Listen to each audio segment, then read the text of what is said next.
reading room? Yes, I'm Saad Manzul. And I'm Travis Howard. This is Reading Room Talk. Thank you, Press and Play. Welcome. Oh, yeah. Welcome back, y'all. Welcome. Wow, we got a special one. We got a super special one today. We got a special IR guest today. We got Dr. Mohammed Loya out here. How are you, man? Welcome. Hey. What's up, man? I appreciate y'all having me on the podcast. My guy. Welcome. Been a long time coming. Thank you, man. man. We appreciate you making the time. This is awesome, man. We love it, man. And you're like a real doctor, like Travis. So real quick, man, you got to take us back to med school. Tell us, what was your toughest class or rotation in med school? Believe it or not, as a board certified radiologist, anatomy, man, was a struggle for me. Yeah, it's crazy, right? Because I've always been a person who's methodical, like that needs to understand disease processes. And when I got to like anatomy, it was just like, you got to pinpoint, and yeah, like, certain muscles, certain nerves innervate things, and there's a reasoning behind how things work, and you can make sense out of things. But just the concept of like pure memorization was difficult in the beginning, and then it ended up being one of my favorite classes to a point where I ended up being a TA down the road for anatomy. Yeah, it was, med school was an interesting journey. I learned a lot about myself throughout it, I think, as many of us have. Yeah. Oh, for sure. Was it like a tough class, anatomy? Did they try and trip you up, or was it just memorizing without really even connection? Sometimes not even seeing the connection between what you're memorizing. Yeah, I think it was the latter for sure. It's just like, you're reading you're looking at, it's not even reading, you're looking at the Frank Netter book, right? And you're just like, oh, barf. Yeah, I got to look at this, I got to look at that. And then you got your cadaver, and you got to put all of it together. And depending on how much TA involvement you had and how many students were present on each body, is just, I don't know. It was my first block. I just remember it. I was like, man, all right, I need to step my game up. I need to find new ways to memorize, because just doing this isn't working. And what I ended up doing was I just did a bunch of modules, a bunch of those like online websites where you got to identify things, and just repetition, and ended up working out well. That's awesome, man. Yeah. Me and my Dr. Bosley, who was on the show, he said we used to have this saying, repetition was the mother of learning. So if you want to learn, you got to get your reps up. That's facts. Yeah. Part of that is like when you learn it and it like clicks for you, then you start teaching it, like you said, as a TA, then like you'll know it forever. So that's awesome. Yep. That you're able to do that stuff. Very cool, man. And so tell us, where are you from? Where'd you grow up? And where's your family from? Yeah, so born and raised in Maryland. Been local. here, local, man. Actually born at Holy Cross Hospital here in Silver Spring, Maryland. Wow, that's hilarious. So yeah, life made a full circle here. And went to high school here, undergrad at University of Maryland. You got to shout out to high school, since we're local. Oh, Seneca Valley, man. Germantown, Maryland. Screaming Eagles. Juto. Yep. I got to give a shout out to my UMBC guys out in Baltimore too. I was there for 2 years, Golden Retrievers. Then I made the transfer out to University of Maryland, College Park. Man, did they call you a sellout when you did that? Terp Nation, bro. Yo, listen, when UMBC made the Sweet 16 and they did their thing in the playoffs, everybody was like, "Oh, who you rooting for now?" Because Golden Retrievers are in it. Where are the Terps at? I got a lot of heat for that. And they took down UVA a couple years ago too, right? Yep, exactly. Man. That's awesome, man. Very cool. Now, did you have any family members who were in medicine, or how'd you like kind of get interested in it? Yeah, so in my direct family is just me, but my uncle and a few of my cousins are in medicine. So how it all started, as with any Brown family, is, oh, son, you got to be a doctor, or you got to be an engineer, right? So that's where the interest rises. And I started taking science classes and whatnot, and I thought it was actually interesting. Then I started volunteering at Shady Grove Hospital, and then I was a scribe. Oh, local. I love it. Yeah, man. Then I was a scribe for the emergency room. docs out there, and it was a good time. And so honestly, real quick, can you describe what the scribe does? Because I feel like people hear what a scribe does, but like, what was your day-to-day being a scribe? So day-to-day was, I was pretty much shadowing the ER doc the whole time, and they were very good. They would take their time, they would teach, and if somebody came in with chest pain, they would kind of say, all right, well, these are some of the things I think about. This is my differential diagnosis before I even see the patient. These are some of the labs, some of the imaging I want an EKG, et cetera, et cetera. And then once you pre-fill out a form, pretty much the H&P, or if you're all electronic, then you take an iPad with you and start filling things out. And then once you go see the patient, you're plugging and chugging, and you do have some degree of interaction with the patients. I'm sure things have evolved. This was back in 2008, 2009. So it's a little bit a while ago. And then you would fill those things out. And afterwards, you'd kind of debrief it and say, all right, well, this is what I heard. This is what I did. And sometimes if there was an interesting finding in the physical exam, they would take a pause and kind of teach you those things. So I thought it was really, really helpful just to see, what real life clinical medicine is like, as opposed to just, seeing it on TV shows or reading about it. That's a great gig, man. I think you're like a resident before you even got into medical school. Yeah. so amazing. And I'm sure you learned a ton that that you just got you hip before you even walked into a medical school. So that's awesome. Yeah, absolutely. Oh, like all this terminology and just like the smells and like the location of things in the hospital. That's all major. So the smells. Just be ready. You can just be ready. Yeah, like when you're in med school and that's your first time in the hospital, it's a little strange. So hopefully especially when it's counting against you. Yeah, man. I love it, man. That's awesome. A relaxed setting too. If you have an attending just sharing with you, they're not evaluating you. You're there to help them. So it's a different beast, Yeah, exactly. Yeah, that's awesome, man. Very cool. Very cool. So like along your journey here, like you kind of were like on the medicine path like the whole time? Not really, man. I was pretty much gung-ho going medicine. My initial dreams were playing basketball, but I quickly realized that that's not going to be a reality. After riding the bench in my entire junior year, but I love basketball. But medicine was pretty much what I thought about the entire way. Now, there were times in undergrad where I was like, man, this is tough. Like, should I really be doing this? Should I think about something else? But I had a lot of support. I had some role models that I looked up to, including my uncle, who was the ER doc actually, and he really motivated me, kept me going. You got to shout him out, man. Shout him out. Yeah, man. Rest in peace, Mohammed Loya. He was an ER doc, graduated from Pakistan, working out in Chicago. So he stayed with us for a couple of years. Good dude, and really went through a lot, just being a first generation immigrant here, and kind of setting up the roots here, and kind of going through it all, man. It was really motivating to see, even after going through what he did, he was still very passionate about medicine. Even when he retired and stopped working, he went back and taught for the medical school he graduated from, which was Dow Medical in Karachi, Pakistan. Wow. So that degree of the passion, man, is just always stuck with me. And that's why I really look up to like even NBA players that have that same work ethic. Kobe Bryant, LeBron James, Michael Jordan. We're not going to have a GOAT debate right now. But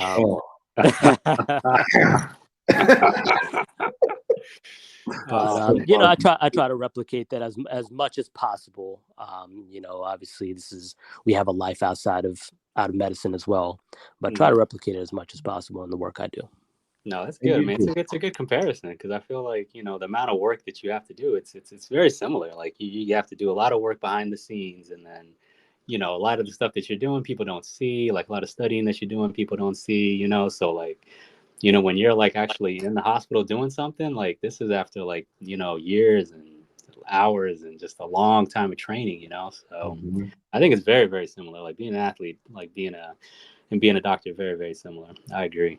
So tell us more. So tell us, from DC to Maryland, like, was there a particular reason, or was just kind of like trying to figure out what to do for med school, or what was your rationale behind that? Yeah, it was just more resources, and then that was the main part. It was resources. The commute was getting a little bit too much for me, and College Park was closer to home. And I had a bunch of friends that went to College Park as well who kept saying great things about it. So that's why I decided to make the change and transfer after my sophomore year, and have no regrets. It was a great time. Had a lot of resources there. I think it set me up for success, and created a network for me. I'm still friends with a lot of those people that I went to school with, and that's where I actually met my wife, and now I'm married with 3 girls. So everything happens for a reason. Yeah. That's awesome. Very cool. Very cool. Well, tell me, you're at College Park. What were some of your difficult courses there, and how did you maneuver, and how did you get into medical school? Yeah, so the biggest challenge I had was just kind of figuring out how to study, right? Like I've never been a memorizer. So I really had to kind of figure things out, and one of the challenges were as I was graduating undergrad was, all right, I need to jump up my GPA, but do I do an extra year and do an MPH program? Do I consider doing a research year? Because the crossroads, very interesting. Yeah. So I didn't know if I was going to be competitive enough to match into a U.S. medical school. So I thought about it a lot. I talked to a lot of people about what route I should take. And osteopathic medicine was not new, but they were starting to gain a lot of steam at that time too. But in that time, there was still a lot of hesitancy at that time, right? It's like, all right, well, am I going to be looked differently being a osteopathic doctor? And the other option was going to a Caribbean med school and then having that stigma behind you, like, all right, I'm going to be an international medical graduate. So, when it came to it all, I had known several doctors who were practicing and who had matched successfully that went to the Caribbean. So I decided to go that route and went to American University in St. Martin. Had a couple buddies that went there as well, and they were very successful. So went that route and had to study really, really hard and make sure that, I take advantage of all the resources that are there, and I don't want to say isolation and make the Caribbean island seem like it's a scary place, because it was a great time. But it's very easy to get distracted, especially when you're far away from friends, when you're far away from family. And all you really got is like, all right, I got water in front of me, or I got the books. Like, which one are we picking today? So, sometimes those decisions were tough, but, you had to know that, all right, I'm here for 20 months and this is it for me. I got a chip on my shoulder. I got to make it out, and I got to prove it to myself that, yeah, maybe I might have been a little slow in undergrad to get that GPA where I needed to be, or MCAT score, or whatever the scenario is. But, one thing that I always hear, and I personally heard every time I went on rotations, was like, we actually like international medical graduates, or we like students who went to the Caribbean because they have a chip on their shoulder. They do the things that some others may not. So, that's kind of where I developed that mentality. Was like, all right, I really need to get it done. I need to be a team player, and I need to work extra hard and keep things going. And I mean, it's a blessing, man. Things worked out. I networked, I met the right people, got into diagnostic radiology, and then I matched in interventional radiology at Emory University, where I did my fellowship for 1 year. Oh man, see, this is awesome, man. So we got to talk about this. These are major steps that you made here. Absolutely. First and foremost, I think you had an uncle who trained overseas and then came and, was here. So you could so you had the path, you could see someone who did it and then came and was successful here. And then you also knew people who went to the Caribbean, went to school and then came back. Because, sometimes if you don't have anyone who did that, then you get stuck in that whole, where people talking about, oh, you should do an MPH and you should take more classes. I mean, you just went and did it. You were just like, let me just go overseas. Let me handle these 2 years real quick, get through all my tests, crush step 1, and then be back in America in 20 months, like you said. So that's major accomplishment. And it's good that you had that vision too. Yeah, I mean, it was tough. I kept going back and forth whether I should do an MPH program, and I had gotten accepted to a few. But when you kind of narrow down and really look at the raw data on percentage of people that go into med school after the MPH year. Yes. It was at that time, it was about 30 to 40%, and you're $60K in debt at least. Yep. So I was like, man, like, is this the route I need to take? And that's where, you got to sometimes trust your gut instincts, or you got to talk to people. You got to have a network. And some people don't, right? They're first generation doctors, and they don't have friends that are in medicine. And it's kind of you just researching on your own. And there's a lot of information on the internet, and some is right and some is wrong. And that's the most dangerous thing about the World Wide Web. Yeah, it's true, man. You dropped the gym, man. Like, 40%, 30-40%, and then the amount of debt that you go into. If you look at the numbers, and then you look at the folks that can come out of an American university and go and match and do what you want to do, like, that's information that people need to really hone in on, I think, when you're trying to make that decision. So big ups to you for having that insight and doing that. And dropping that insight for everyone.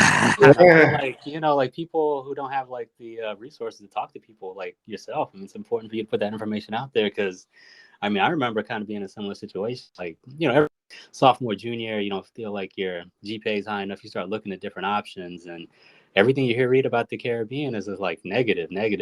But but then like you meet people who like trained there and came and did residency in America. So you have to like put it together, which is great for you to, be on the podcast dropping this info for people, man. We appreciate it. True. Yeah. It's definitely, it is a grind. And when you're out there, you have resources, but, attrition rates are high. So yes, I mean, so can you tell us, like, because one of like the myths, I don't even know if it's a myth, but like if you can kind of go into like more of the detail, like, they say that it's like kind of set up as like a pyramidal, system where like only a certain amount of people move on from first year to second year, and then there's a test you have to take in order to take boards. Can you kind of go into like more detail regarding like those situations? Yeah. So full disclosure, I mean, I don't know if things have changed since then, but I think the number is a myth that like, oh, the second year can only take X amount. I don't think they're in the business of doing that. And this is just a generic statement for all the Caribbean med schools. Yeah. I think, it's very easy to get distracted, and they do have certain criteria that you need to take.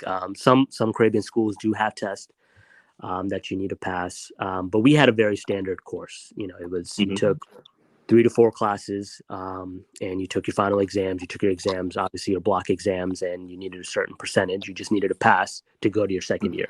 So if you didn't do that, then you would either have to repeat one class or whatever your Caribbean school's criteria are. If you need to repeat a semester, or if you drop out because you didn't pass all your classes, then it's a different story. But, it's really about focus. It's definitely doable, but I think what happens is people come to the Caribbean island and like, all right, man, this is undergrad all over again. And I got food right in front of me. I got all this Caribbean food, and there's a lot of distractions, right? I mean, that place is made for tourists. Yeah. So when you got somebody there who's still pretty young, right? Like you're what, 22, 21, 23 years old. You're still young. You're trying to have fun. So it's easy to get distracted. For sure, man. How were you able to stay focused, Mo? Man, for me, it was just, I already knew that, all right, I'm already at a disadvantage. And I understood that, right? Because that's what I kept reading is, all right, you're going to be an international medical graduate. When it's time for you to match, programs are already going to weed you out. So the programs that aren't, you better have something to show. And that's kind of the mindset I kept in the back of my head. It was just like, all right, I gotta make it happen. Like, this is on nobody else. This is on me. There's no excuses. I got the book. This is in front of me. Now it's just me putting in the work. That's it.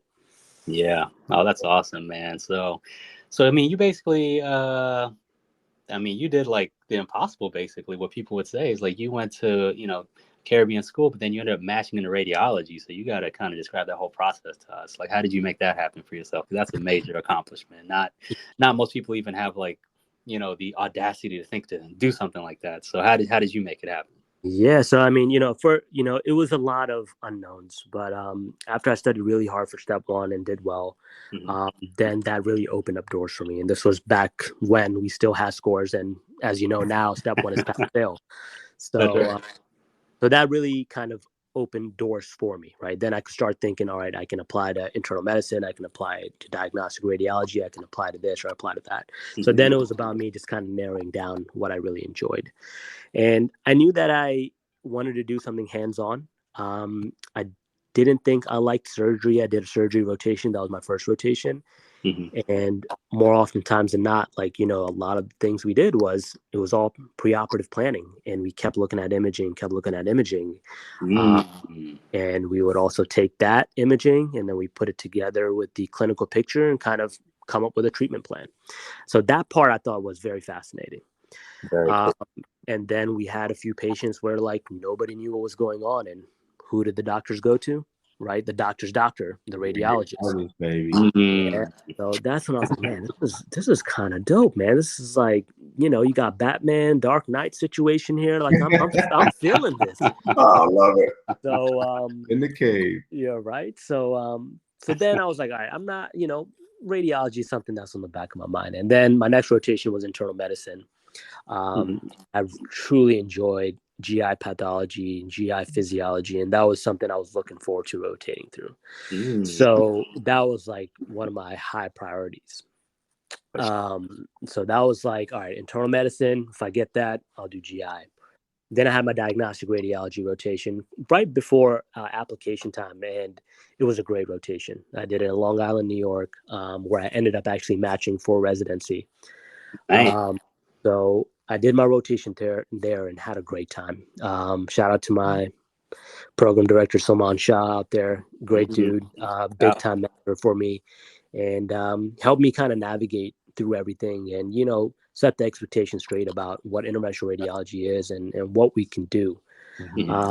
So for me, once that opportunity was there, once that door opened, I kind of stuck with it and applied to both because, you know, your Caribbean med school advisors will tell you, hey, listen, you got to have a backup plan, shoot for the moon, but also have a backup plan. So I applied to internal medicine and radiology. And now this was a time where AI was popping up and people were uncertain. And a lot of people were telling me, listen, man, don't go to diagnostics. Like, you're not going to have a job, et cetera, et cetera. Yeah, that was out there. Yeah.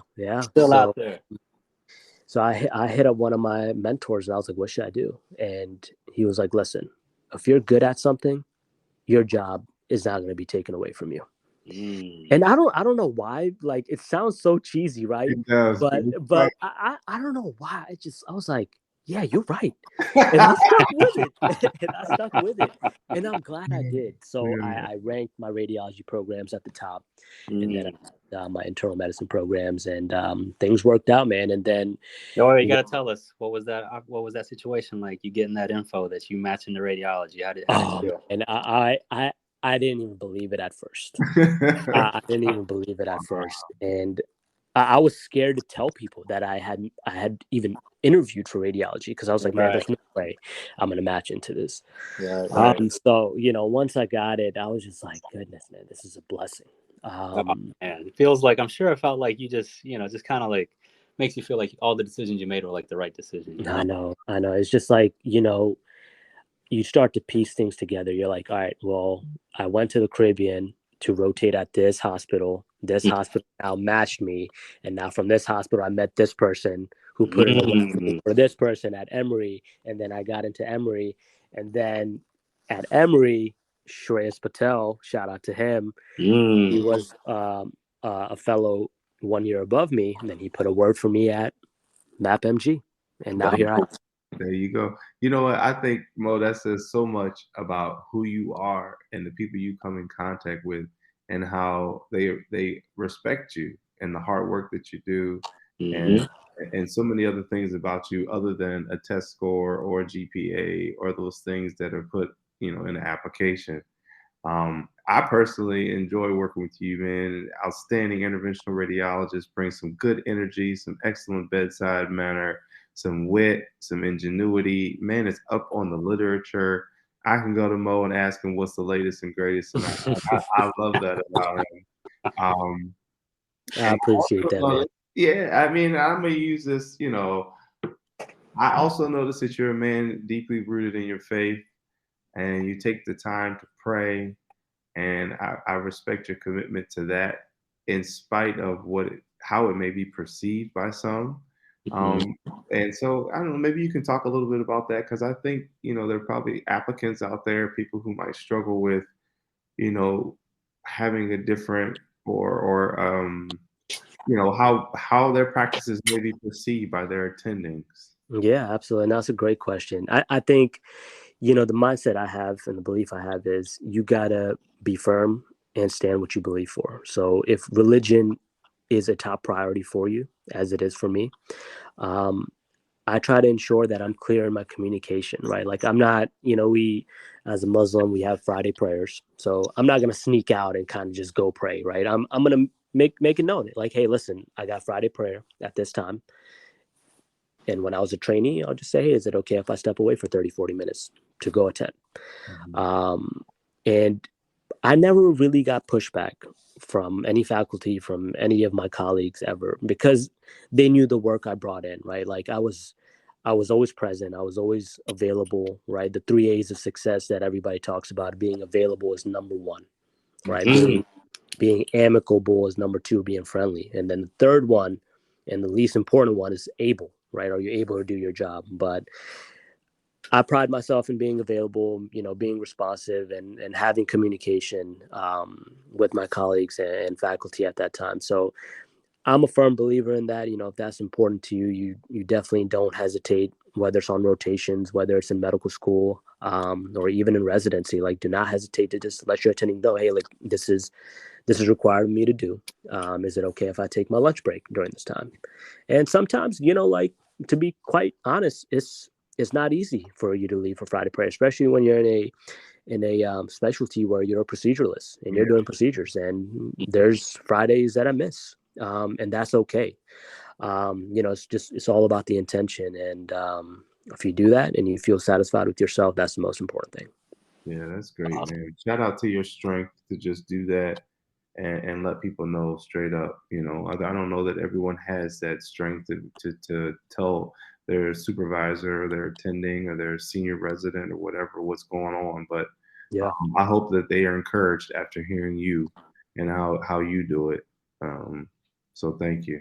Oh, for sure, man. No, that's awesome. And plus, like, you need that faith to make it through, whatever that faith is, like if you go through your whole journey, like you need it. So you got to pay it the proper respect. And I mean, that's exactly how you got to do it, man. You got to be honest and stand up on it. And, like if you hear something negative, for doing it, I mean, that's at least you told the truth, Yeah, so for sure. That's super major. I remember like when I was in residency, like on Friday, we had our like noon lectures, and I remember like I used to, like, on Fridays I would just disappear for like 30 minutes afterwards, go to the prayer, because like it would be done at like 1, and then I would come back to 1:30, and like my mistake was I never told anyone. I would just disappear, and then like when I came back, they're like, where were you? And then like they'd have an attitude, like all the passive aggressiveness. But then eventually, like one of the attendings was like, why do you always disappear? Like after like lectures on Fridays, I was like, I went to the prayer. I go to the prayer, and then he's like, oh, you should just tell us. Yeah. Like, that's all, man. That's all. I would have loved to see his face when you, or her face when you said that. I was in prayer. Now what? Yeah, I know, right? Oh, man. But it's a mistake on both ends. Like I should have said something. But again, like I'm a little older. I probably trained at a time where like everything wasn't as PC. So yeah. And things are changing too, right? Yes. Like now we have courses as faculty to have more awareness of these things. So there's a lot of movement going on in vaccines, I feel like, and we're becoming more accepting and just more knowledgeable, right? I think a lot of us are ignorant of each other's religions and each other's stands. So I think all these courses and what they've done, all these PowerPoint presentations that some of us just click through, they're actually insightful, and I think they're important to really push the envelope to the next level. Oh, absolutely. And just having the conversation is important too, because like you'll learn something about someone, like I feel like my attendings didn't even know I was Muslim until like they asked me, and then that opened up other conversations to have. And I think it's important, like just having that communication with people that you spend like so much time with it's important to just be honest and be yourself. So I think that's awesome that you were proud and brave enough to do it from the beginning. Unlike man. But awesome, man. This is awesome, man. So tell us, so you did you ever consider, like, when you're in radiology, doing like some type of diag fellowship, or you just IR all the way? I was pretty gung-ho IR from the beginning, and it was another hurdle that was coming my way. That's when the society decided to make the fellowship 2 years. Oh man! Okay. Yeah. So man. There was chatter about that happening. There was chatter about IR being its own residency and fellowship positions not being offered anymore. Right. So I was like, man, I just can't catch a break. It's something that it's one thing or another. Thankfully, I was the last year of the quote unquote fellows. After that, they were called independent residents, or you were integrated resident if you did the IRDR combined residency. So I was the last year of the fellowship class. Shout out to 2019 IR fellows out there. Oh man! Man, things worked out, and you know what I was going to say? Can I just say, if you would have did the MPH, you would have had to do 2 years of IR fellowship. Yo, exactly. See? That's right. Everything works out, man. Yeah, works out, man. Goodness. Oh, that's awesome, man. That's so good. I mean, you just got to stay the course. That's stay the course, and feel like you had all the right mentors. You talked to the right people, and you had all the right information. You just had to get it done, which is awesome. Yeah, I mean, like Drake says, God's plan. Oh, man. Oh, the Drake rap. I knew it was coming. I had to drop it in there.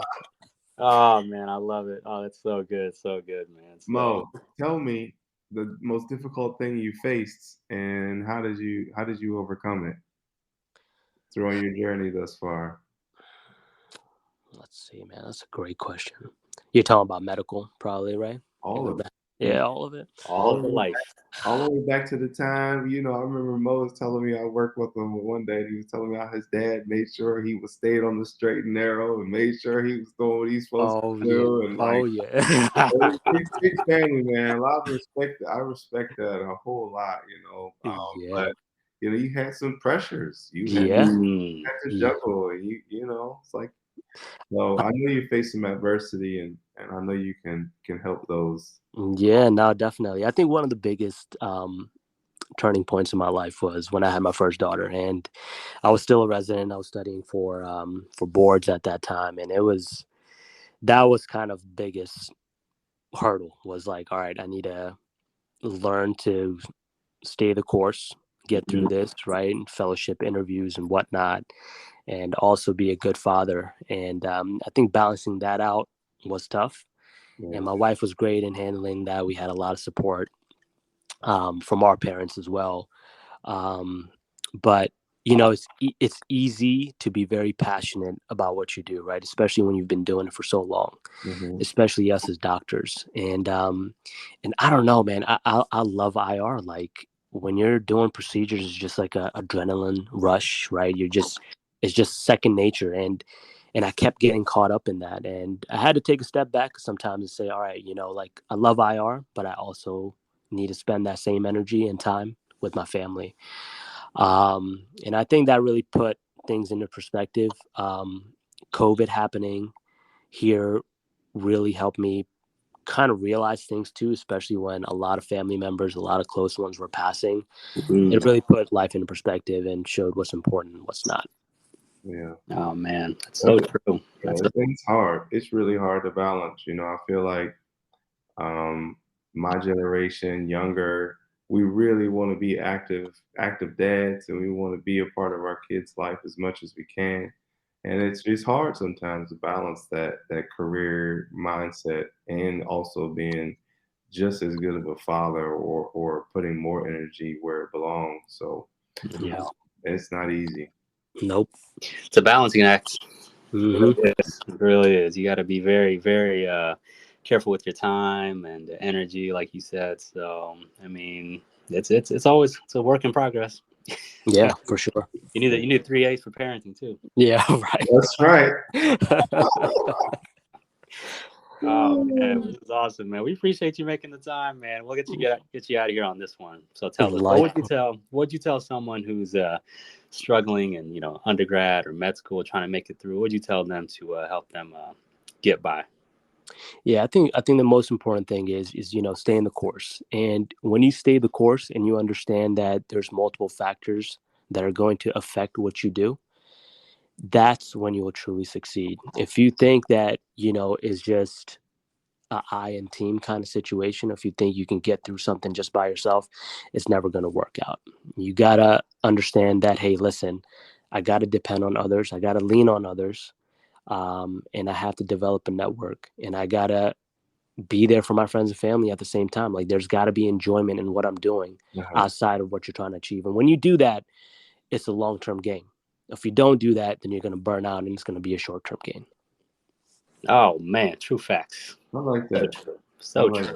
No, that makes sense, man. And yeah, I mean, you have that experience, so you know exactly what you're talking about, man. That's exactly right, man. So speaks to balance, speaks to endurance, speaks to self-determination.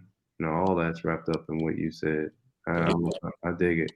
And you have like a special talent finding the people who got the information that you need, and that's awesome. So yeah, and that's something just by just your personality, being able to just step up and talk to somebody and get the information that you need, and let them know that you're serious. You're not you're not joking around here. You're trying to make it happen. So yeah, awesome, man. But we appreciate you making the time, man. This was awesome, man. We got the M.O.L.O down right here. I appreciate it. It's an honor to be on the show, man. Oh, dude, this is awesome. I appreciate you making the time, man, for sure.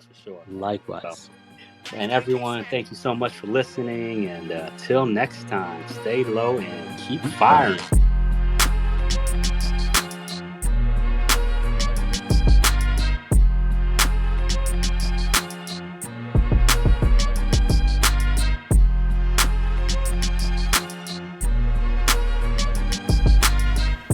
Please subscribe, rate, and review on iTunes or wherever you get your pods.